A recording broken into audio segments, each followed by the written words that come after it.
So this is going to be the last of our new lessons about trigonometric identities. We'll certainly practice with them more and work with them more, but this is going to be the last bit of new information that we'll get about them. So before we get started, let's go ahead and take a deep breath. And let's begin. So in our previous lesson, we learned about what are called double angle identities. And these identities basically allowed us to find trig ratios for angles that had been doubled. And that's a very specific sort of modification to an angle. In this lesson, we're going to learn about identities that will allow us to find trig ratios for any combination of two angles. So it doesn't just have to be x plus x. It doesn't just have to be us doubling an angle. We're now going to be able to sort of take any two angles, x and y, right? And if we have the trig ratios for those angles, like if you already know sine x and cosine x and sine y and cosine y, then by the end of today's lesson, you'll be able to find trig ratios for things like the sine of x plus y or the tangent of x minus y. So again, in our previous lessons that were about the double angle identities, we were basically finding what is the sine of 2x. In other words, how do I find the sine of the angle x plus x? And what today's lesson is about it's about how do I deal with the sine of x plus y? Any two angles that are either added together or subtracted from one another, and then somebody's asking you for sine or cosine or tangent. That's what today's lesson is going to be about. Something I mentioned in the double angle identity video is that those identities, the double angles, the sine 2x and the cosine 2x, those are used a lot. They show up in calculus. They show up in our work on complex numbers. They show up in a lot of places. And so because they show up so often, it's valuable to actually memorize them. The compound angle identities, on the other hand, are a little bit more complicated. They're a little bit harder to keep track of all the moving pieces. And so I'll be honest, I don't have these memorized. I sort of think about them and I figure them out, or I look them up in the formula book when I need them. And so I want to remind you guys, you really don't need to memorize these things, but I do need you to know that they exist and kind of generally what they look like, so that you'll sort of recognize and know when you might need to look them up in the formula book. So these are these formulas. Again, I'm not expecting you to memorize them, but I need you to see and know what they are. Now there's a bit of notation here, and I want to make sure that you notice it. We've talked about it in class before, but you'll notice that some of these things have a plus or minus in them, and others actually have a minus or plus. Right? And what that minus or plus means is it just means that if you're doing the cosine x plus y version of this formula, then this is going to be cosine x cosine y minus sine x sine y. So it's sort of just a way of indicating, hey, if your problem had a plus or minus in it, this is going to be the opposite sign of whatever that plus or minus was. Whereas if this says plus or minus and this says plus or minus, they're either both positive or they're both negative. Okay, so these are the formulas for the compound angle identities for sine and cosine and tangent. Now, when are these identities helpful? Again, these are going to be used in all variety of places, and a number of them are quite obscure. But for what we're learning today, the main applications are one, you might be asked to find the exact trig ratio of some non-unit circle value. Up to this point, the only exact values we've been asked to find would be exact unit circle values. But now we can take things like, and actually I just realized 3 pi over 12 is totally a unit circle value. That's just pi over 4. But if I had made this something like sine 7 pi over 12, 7 pi over 12 is not on the unit circle. We haven't done anything with twelfths of angles. Similarly, the cosine of 75 is not a unit circle value. But 7 pi over 12 is 3 pi over 12 plus 4 pi over 12, and 3 pi over 12 is pi over 4, and pi over 12 is pi over 3. And so there's kind of this idea that, if you could take a non-unit circle value and express it as the sum of two different unit circle values, we could use something like this to figure out what the exact value of the sine of 7 pi over 12 is. Similarly, 75 degrees is 30 degrees plus 45 degrees. And so again, we could use something like the cosine compound angle formula to figure out what the exact value of cosine 75 degrees is. We'll practice this in the video. I'm just trying to give us a sense right now of where we might use these identities. The second one is to find identities. I said that we were going to be done getting new lessons about identities. That's true, but one of the big sort of goals in all of these lessons is being able to find your own identities. So we can actually find identities that go above the double angles, like the sine of 3x, by thinking about something like the sine of 2x plus x. So these may be a tool that are used in showing or proving or deriving other trigonometric identities. And then the last really fringe case that we're going to talk about today is working with expressions that have inverse trig functions that are composed inside of regular trig functions. So trying to figure out how to deal with something like the cosine of 2 arc sine of 1/3. We'll get to that at the end of the lesson, but these are going to be some of the things that we're going to learn to use our identities for. Now, the simplest of these problems are just going to ask you to find the exact value of some non-unit circle value. Okay, so the example here asks us to find the exact value of cosine 15 degrees in two ways. First, by using a double angle identity, and then by using one of our new compound angle identities. So using a double angle identity, this should be something that you guys are able to do from the previous lesson that we had. Some of you may have had some trouble with that in the assignment that we did. So if you need to see another example of it here, I'll go through it. But if you want to sort of check on your own to make sure you've got this, go ahead and move forward. So my thinking here is that I don't know what the cosine, so let's do this the old way, using the double angle. I'm being asked to find what the cosine of 15 degrees is, and I don't know what it is, but I do know that the cosine of 30 degrees, I know the double of that. I know that that's root 3 over 2, and just in case I need it, I know that the sine of 30 degrees is a half. So now my question becomes, do I know of any identities that allow me to connect the sort of like the double angle of cosine or sine to cosine? And so notably, I'm sort of thinking, well, I remember having a cosine double angle formula, so I could use the cosine of 30 degrees here. I think there was one of them that used the original cosine, and that one, in fact, was 2 cosine squared x minus 1. So I'm thinking that I can use this identity and use cosine x to be 15, and then use cosine 30 to be the cosine of 2x. Basically what's happening here is I'm going to let x be 15 degrees. So when I do that on the left-hand side, I get cosine 30. On the right-hand side, 2 times the cosine of 15 degrees squared minus 1. This is the thing I'm being asked to find. So the cosine of 30 is root 3 over 2, 2 cosine squared 15 minus 1. So I just need to add the 1 over and divide by 2. Go ahead and get myself a little more room here for that. So let's say when I add that 1 over, I'm going to get a common denominator at the same time. The square root of 3 plus 2 over 2 equals 2 cosine squared 15. So when I divide that 2 over, we'll have root 3 plus 2 over 4 equals cosine squared 15. Then I just need a square root. The cosine of 15 is plus or minus the square root of root 3 plus 2 over 4. And then I realize my answer is only going to be the positive version of this. And why is that? Think about what you'd want to write here to make sure you're justifying that.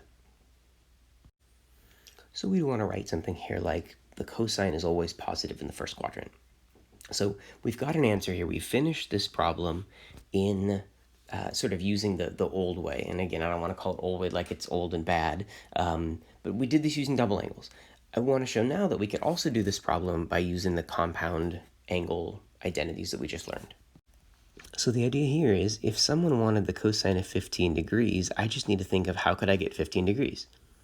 Well, I could get that by doing the cosine of 45 degrees minus 30 degrees. 45 and 30 are both unit circle values, and so I just have to look back at my formulas. We learned that the cosine of x minus y would be the cosine of x the cosine of y, then the opposite sign, because it was a minus or plus, and then sine x, sine y. Here I just plug in the values I have. I plug in 45 for x, and I plug in the 30 for y. So this is going to be cosine 45 cosine 30 plus sine 45 sine 30. This is root 2 over 2, root 3 over 2, root 2 over 2 and a half. And when I put these things together, I get root 6 over 4 plus root 2 over 4, which means I could just write this as root 6 plus root 2 all over 4. Now you might notice that those two answers look different. It turns out they're actually the exact same value. They're just different expressions of the same thing. So either one of these methods would work. It seems to me that using the compound angle formula actually works a little bit more quickly and a little bit more cleanly. There's less that we had to go through and figure out. So this is sort of an improvement, I suppose, over the double angles in this particular type of problem. Now, I also mentioned in the beginning of the video that these compound angle identities can be used as parts of other proofs. So I actually want to ask us to prove one of the identities, one of these compound angle identities, by referring to the other compound angle identities. So remember that when you're proving something, you cannot do the same thing to both sides. You can transform one side and you can transform the other side individually, but you cannot multiply both sides by a denominator or something. So my advice to you here is to mostly do work with the left-hand side. Think about, remember that tangent is sine over cosine? So what would the tangent of x plus y be? So if you're interested, try this one on your own, see where you get. So we're going to start here with the left-hand side. And with that left-hand side, I'm going to start by saying, I know that the tangent of x plus y is the sine of x plus y over the cosine of x plus y. Then I know that I have identities for these things. The sine of x plus y is supposed to be sine x cosine y plus cosine x sine y.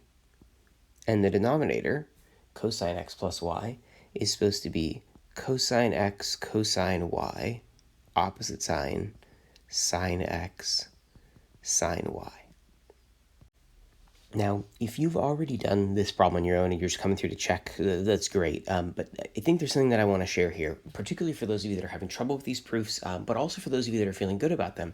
I think that lots of times a phrase that I use is similar structure. And what I mean by similar structure is when you look, think about where you are. You've started with tangent x plus y. You've transformed it into this. Now you're at this. What's our goal? Where are we trying to get? Eventually, we're hoping to get this thing to look like this. So my question is there any similar structure here? And similar structure to me means, look at this. This has two things added on the top and two things subtracted on the bottom. Do we have similar structure here? We do, actually. We have two things added on the top and we have two things subtracted on the bottom. They're not the same things, but I've got a similar structure there. So a tactic that you can use is you can actually look at this and go, like this 1 right here. It would be so awesome if this right here was a 1. And now we engage in wishful thinking. I wish this was a 1. Is there any way I could make this a 1? Is there anything legal that I could do to this expression that would let me turn this thing into a 1?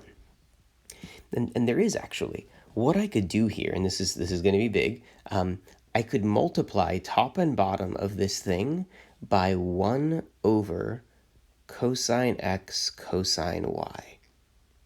Okay? Because remember, when I do that, this thing is going to need to get distributed to both things down here. And when this gets to here, it will cancel the cosine, cosine x and the cosine y, and it'll leave me with just 1. The cost for that, of course, is that I have to distribute it everywhere else in the problem. Whether that's worth it, I don't really know, but I'm going for similar structure here. I'm trying to figure out how I can access sort of getting this thing to look like where I want it to be.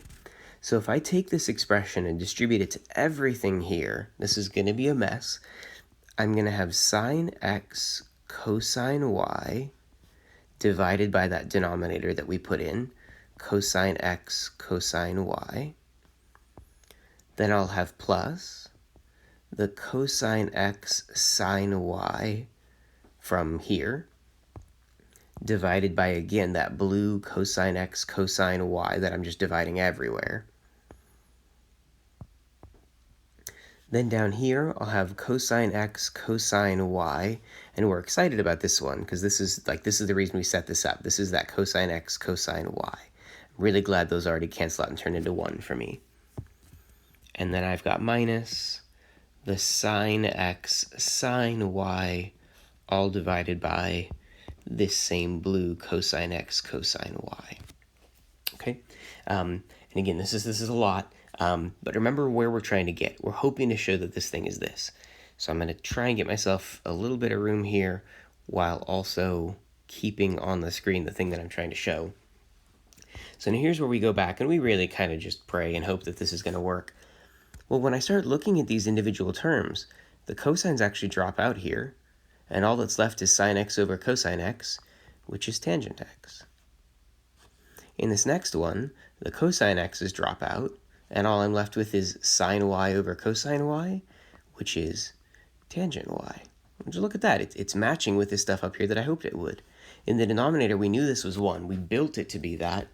And down here, I have sine x over cosine x, and I have sine y over cosine y. Sure enough, that's tangent x, tangent y.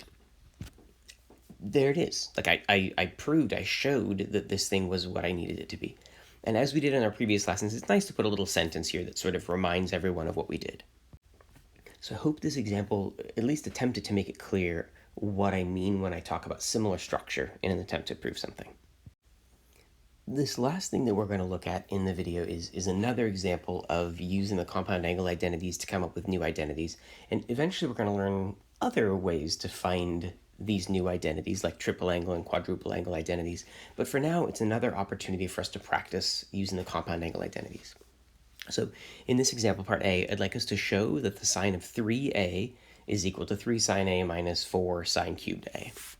So I think this should be one that you guys can do on your own. If you need a hint, stick around for a couple of seconds.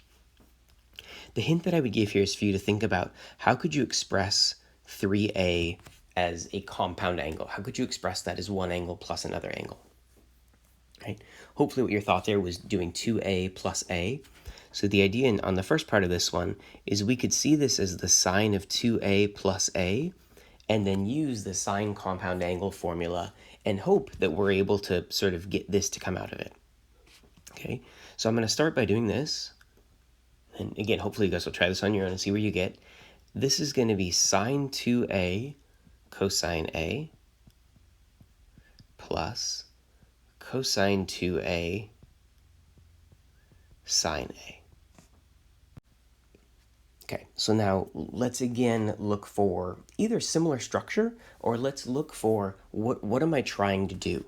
I'm trying to show that this is this. In other words, I'm trying to get everything in terms of just plain old sines, right? So now I'm going to go through and I'm going to say, yeah, I actually have identities for sine 2a and cosine 2a. So let's apply those, right? Sine 2a is 2 sine a cosine a. That's this part.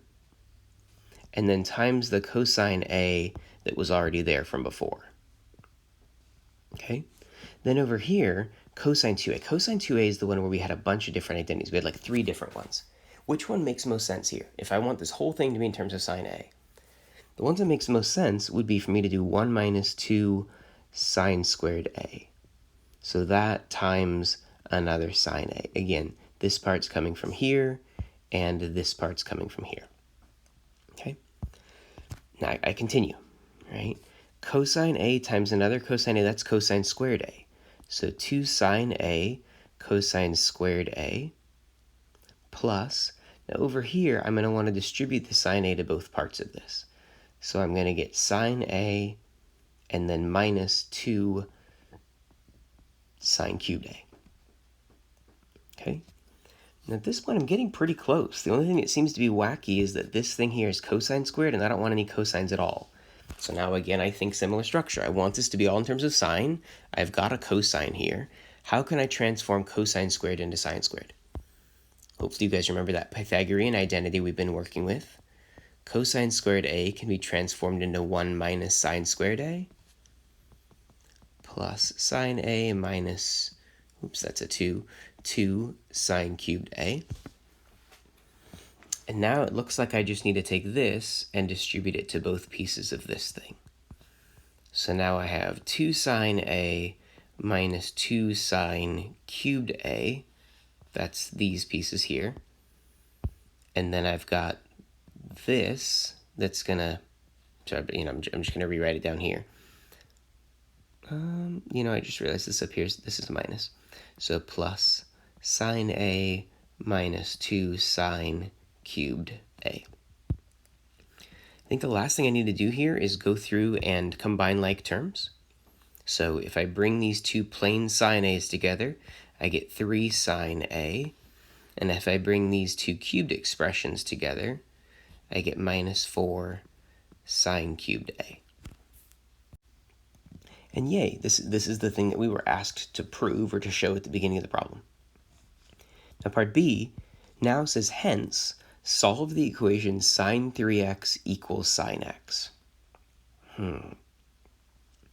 Okay, so that means I should be able to take this thing I just got, minus 4 sine cubed a, I should be able to take that and set it equal to sine, and I just realized they wanted this to be in terms of x, didn't they? So it means I can do 3 sine x minus 4 sine cubed x equals the sine of x, right? So I'm just taking the thing that I just showed, putting it in terms of x, and setting it equal to x. Now my goal is to solve this thing.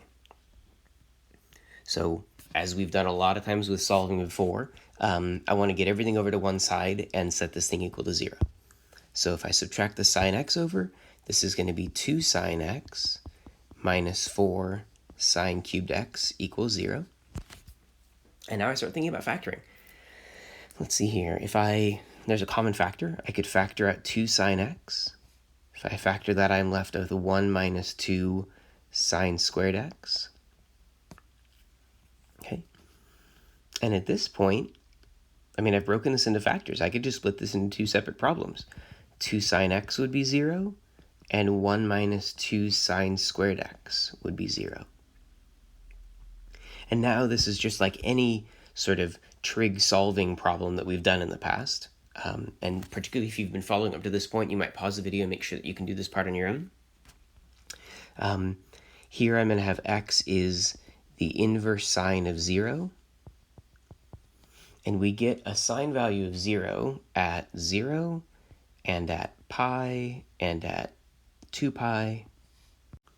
But the problem said that my interval needed to be from negative pi to pi. So I don't actually want 2 pi, I want negative pi. I want an alternate version of that one. So I've got all of these answers so far. Now we jump over to the other one. If I move these things around, 2 sine squared x equals 1. If I divide the 2 over, sine squared x is 1/2. When I square root both sides, I'll get sine x is plus or minus 1 over root 2, which means plus or minus root 2 over 2. Okay. At this point, I basically have two separate equations. I have sine x is root 2 over 2, and I have sine x is negative root 2 over 2. Again here, I'm either using the unit circle or I'm doing arcsine for that. Either way, what I'm going to find here is that the sine being root 2 over 2 happens at pi over 4 and at 3 pi over 4. And I'm going to find that the sine is negative root 2 over 2 when x is negative pi over 4 and when x is negative 3 pi over 4. So this equation that they gave me ended up having 7 total solutions, which is a lot, but yeah, we found them. There was more that I wanted to say on this, but this video is longer than I wanted it to be, so I'm going to stop it here, and I'm going to break the rest of the stuff into a new video. So I hope that this introduction to the compound angle formulas made sense. As always, if you guys have questions, please let me know, and best of luck as you work through practicing these.